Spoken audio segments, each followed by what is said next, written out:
Mrs. Clara Mbebuna, popularly known as the Bulldog on account of her fiery temper, alighted from her sleek saloon car into the scorching noonday heat. She surveyed her surroundings. The area was a high-density one, located on the outskirts of the city. It wasn't yet a slum, but it was slowly turning into one. The houses were built in the same manner, all bungalows, each having 3 bedrooms, a kitchen, and a veranda. They were all painted according to the choice of the various occupants. The one that was Mrs. Clara's target this afternoon was painted a fading red. The red color was so sharp that it stood out like a sore thumb amongst the other bungalows.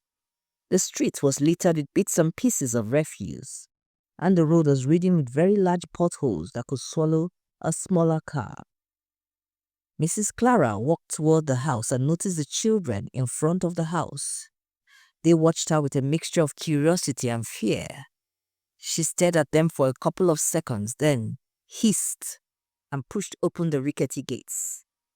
"Where are your parents?" she bellowed. She was fast losing her patience. Such scum, she thought to herself. They breed like pigs. Imagine living in a 3-bedroom house with 9 children. 9 children! Please, madam, I will call my father," one of the children volunteered. "Do that quickly, I don't have time to waste." A middle-aged man hurried out of the house, panting like a tired dog.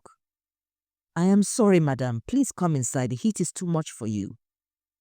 "Look, Mr. Ozubua, I can't take the delay anymore. I want my rent. It's 2 months due." Mrs. Clara, please, I beg you, give me a week, please, just a week. You know business is not moving as quickly as one would like, and the cash is low. Also, these children have just resumed school, and I've had to pay for their school fees. Please, madam, I beg you, in the name of God, please, just 1 week. I will pay your 300,000 naira rent money." Mr. Ozubua wailed, wringing his hands anxiously as he spoke. The bulldog placed her hands akimbo and began to flick a contemptuous glare over Mr. Ozubua from his bushy hair to the broken toenail on his left foot. "Look at me," she howled. "Do you think I am Mother Christmas? That I do not need the 300,000 naira, eh? What do you take me for? Look here, Mr. Man. I don't want to hear any of your pathetic sub-stories. I want my money now. And if I don't get it by latest 7 o'clock this evening, I will personally come and throw out your miserable family and all your property from my house. Do you understand me?" And without waiting for an answer, she hissed loudly and then thumped back to her car and sped off. Later that afternoon, Mr. Ozubua was entertaining his cousin in the sitting room with a bottle of Coke. So his cousin asked, "John, you mean that landlady of yours actually threatened to throw you out?" "Yes, she did. If I don't get the money by this evening, I will be in trouble. I don't know what to do. How am I supposed to get the money?" "Look, John, take it easy and relax. I can help you," his cousin Peter said. "You, Peter, how can you of all people help me? You don't have any money. You are as broke as they come."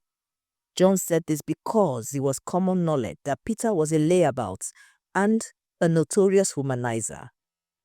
"I can help you, don't worry.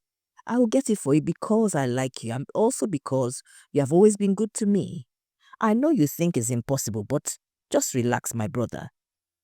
John sighed deeply, thinking, well, I could give Peter a chance to get this money. After all, no one had believed that Peter, a secondary school dropout, would amount to anything, but he managed to find a way to pay for his university education. He seemed to have a way with people and never seemed bogged down by tough situations. "Okay, then, Peter, I need your help, but don't do anything illegal, please." "Now you're talking, and don't worry, I'll be as honest as a saint. See you at 6 o'clock with the cash."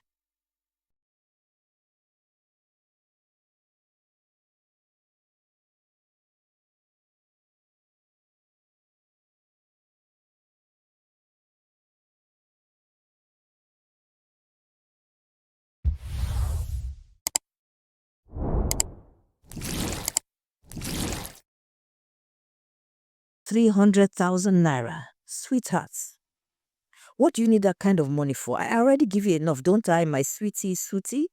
Crooned the woman's voice in Peter's ear. Baby love, come on. I need to get a few things, that's all, love. Peter spoke into the phone. But I still think 300,000 naira is too much, sweetheart. Why not tell mommy? Let mommy buy it for you, eh? My sweetie, sweetie sugar cream, she crooned softly. Honey, baby love, if I don't get the dough, I won't be able to see you again because I will be dead and buried. What? Someone wants to kill you because of 300,000 naira? My dear, I will give you the money, okay? Nobody can kill my sweetie sweetie for 300,000 naira. I can even give you more than that just to spite whoever it is. Thanks a lot, love. I know how much you care for me. Peter blew her a kiss over the phone. At exactly 6 o'clock, Peter strolled into the compound to hand over the 300,000 naira cash to John. John was over the moon. He hugged his cousin, sang praises to God, and danced around his compound. 7 o'clock on the dot, Mrs. Clara charged into the compound, ready to do battle, but was met by grinning Mr. Ozubua, who promptly paid her the rent before she could open her mouth to ask. A bewildered Mrs. Clara asked, "How did you—" "God provides," was all John could say. Meanwhile, in a posh 3-story building, Peter lay on a bed, nestled next to his buxom sweetheart, his lover, who was popularly referred to as the Bulldog.